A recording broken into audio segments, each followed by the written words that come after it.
कि जो बीजेपी के खिलाफ है वो टेररिस्ट है, उनको देशद्रोह का टैग दीजिएगा, उनको खालिस्तानी बोलिएगा। बोले जा रहे हैं कि हरियाणा और पंजाब को ये दिक्कत है, बाकी राज्यों को क्यों नहीं। भाई साहब, महाराष्ट्र में सबसे ज़्यादा किसान आत्महत्या करता है। मैं उसी किसान की बेटी हूँ, मेरे घर में खेती है, हमको पता है हल कैसे चलता है और कितने दिन बोने को और उगने को लगता है। शायद हम उसके साथ साथ शर्म भी उगा पाए, जो ये लोग खाए तो उनके अंदर वो शर्म चली जाए। आंदोलन का तबका यहाँ आज हो रहा है, हमको लगता है ये क्रांति है। शायद हम पैदा भी नहीं थे, हमने ऐसा देखा नहीं। तो हमको लगता है ये बिल जो है, तीनों भी कानून है काले, वो वापस लेने चाहिए। जब तक ये सरकार कानून वापस नहीं लेती है, हम यहाँ से हटेंगे नहीं। चाहे हम पर गोलियां चलाएं, हम सीना जो है छलनी कर करके आगे जाएंगे, हम बलिदान दे करके।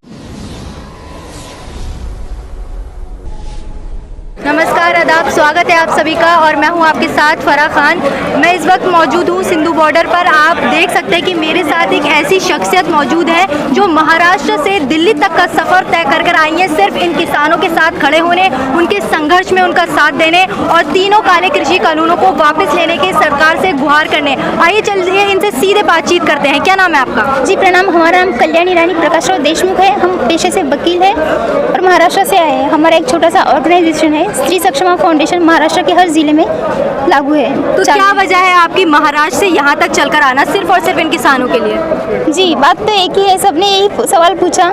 शर्म नाम की भी एक चीज़ है जो हमको खींच लाई है, मोदी सरकार के खिलाफ नहीं है, एक सरकार के ही खिलाफ है जिन्होंने ये 3 काले कानून बनवाए हैं। जी, इसका मतलब ये नहीं कि हम इस सरकार के जो मौजूदा है आरएसएस बीजेपी के खिलाफ नहीं। हमको यही बोला जाता है कि जो बीजेपी के खिलाफ है वो टेररिस्ट है, उनको देशद्रोह का टैग दीजिएगा, उनको खालिस्तानी बोलिएगा। ये बात गलत है। यहाँ के जो है वो सारे के सारे किसान हैं, अपने जो संघर्ष के लिए आए हैं। ये जो तीनों भी काले कानून हैं पंजाब और हरियाणा के तक ही सीमित नहीं है। इसका जो विरोध है इन भाइयों के लिए समर्थन में हमारा आज पूरा भारत, पूरा मुल्क, मेरा महाराष्ट्र जो 8 तारीख को पूरा बंद था, चप्पे चप्पे में हर डिस्ट्रिक्ट में, पूरे चौक में किसान मजदूर भाई जो है हमारी सड़कों पर उतर आए थे इनके समर्थन में। ये कोई छोटी बात नहीं है। और ये जो आंदोलन का तबका यहाँ आज हो रहा है, हमको लगता है ये क्रांति है। शायद हम पैदा भी नहीं थे, हमने ऐसा देखा नहीं। और 100-150 साल पुराना इससे पहले हुआ होगा शायद, और आगे आने के लिए हमको 200 साल लग जाएंगे। यदि आज किसान यहाँ आए हैं तो ये कल तक जो मुद्दा था सिर्फ एमएसपी, ये 3 बिलों तक का ही था। लेकिन आज के बाद का जो है, कल इन्होंने डेडलाइन दी है 12 तारीख की, उसके बाद जो आंदोलन है, पूरे सारे जो मुद्दे हैं हमारे आज तक के 70 साल के पुराने, वो सारे मुद्दों को लेकर के ये हमारा आंदोलन है। सिर्फ ये 3 बिलों के लिए सीमित नहीं है।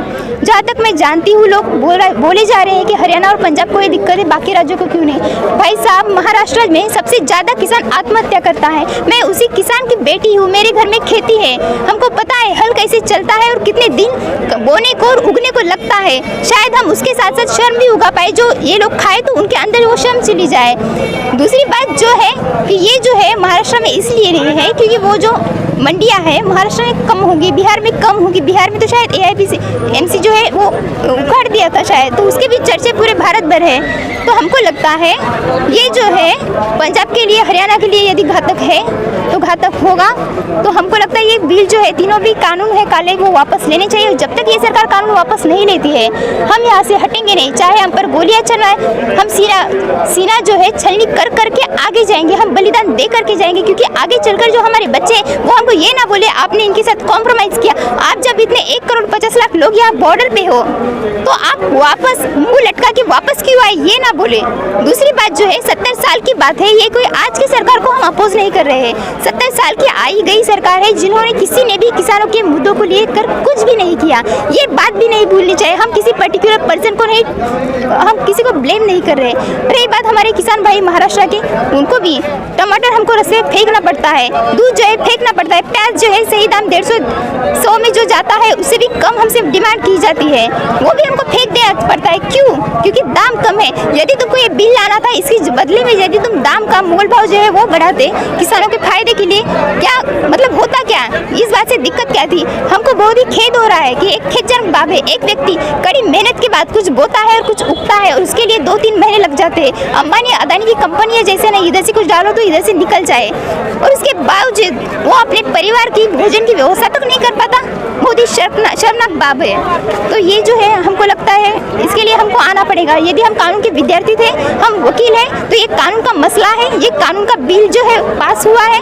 हमको लगता है हमको यदि समझ है तो हमको इधर आना चाहिए और इधर की जो बातें हैं वो पॉजिटिवली बतानी चाहिए, जो कि पॉजिटिव है। यहाँ पर कुछ भी निगेटिव घट नहीं रहा। और दूसरा जो मुद्दा हमको पूछा जा रहा है कि जो पूरे भारत में और पूरे विश्व में जो फैला रहा है कि टेररिस्ट और खालिस्तानी का मुद्दा, हम उसको छेड़ना चाहते हैं। यहाँ पर वैसा कुछ भी नहीं है। हमारे भाईचारा है, जितने भी हमारे बड़े बड़े लीडर्स थे किसान यूनियन के पंजाब के, सबसे बात करके हम यहाँ आए हैं। 4 दिन हो चुके।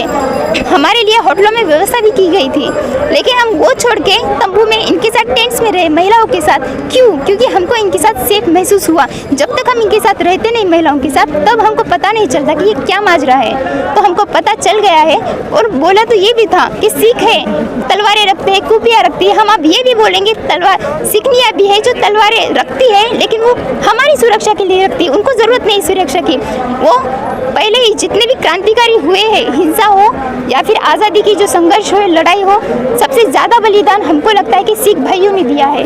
तो ये जो मुद्दे हैं सबसे पहले उनको हाईलाइट करो। जो टेररिस्ट और खालिस्तानी का जो मुद्दा है पहले उनको हाईलाइट करो। वो जो टैग इन पर लगा है उसको खंडन करो।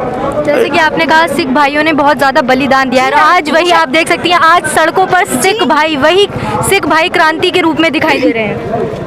ये जो सिख भाई है, तुम सिर्फ सिख और पंजाबियों की बात मत करो। ये जो सिख भाई है उनके समर्थन में, उन्हीं से प्रेरणा लेकर के महाराष्ट्र में जो किसान है, उनके जो महाराष्ट्र का जो मैदान है वहाँ पर जाके प्रोटेस्ट कर रहा है। बिहार में जाके देखो, वहाँ पर प्रोटेस्ट कर रहा है। उत्तरांचल कहीं पर भी जाओ, अपने अपने राज्यों में कर रहा है। क्यों कर रहा है पता है? चलो मैं वकील हूँ, मेरी जो है आय होगी कि मैं यहाँ तक आ सकूँ। किसान है, आपको पता है आत्महत्या करता है, पैसा होगा उनके पास? नहीं ना, बेशक नहीं।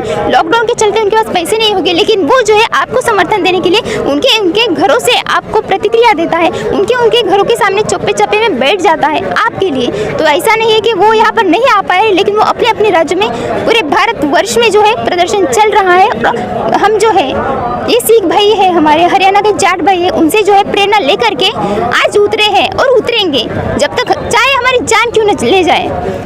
और अंत में सिर्फ इतना ही बोलेंगे कि हम देखते हैं कब तक जोर जुल्म, मतलब ये जो सरकार है जब जब जुल्म करेगा सत्ता के हथियारों से चप्पा चप्पा गूंज उठेगा किसान भाइयों के समर्थकों से। पूरे भारतवर्ष में जो है प्रदर्शन चल रहा है। हम जो है ये सिख भाई है, हमारे हरियाणा के जाट भाई है, उनसे जो है प्रेरणा लेकर के आज उतरे हैं और उतरेंगे, जब तक चाहे हमारी जान क्यों न ले जाए। और अंत में सिर्फ इतना ही बोलेंगे कि हम देखते हैं कब तक जोर जुल्म, मतलब ये जो सरकार है जब जब जुल्म करेगा सत्ता के हथियारों से चप्पा चप्पा गूंज उठेगा किसान भाइयों के समर्थकों से।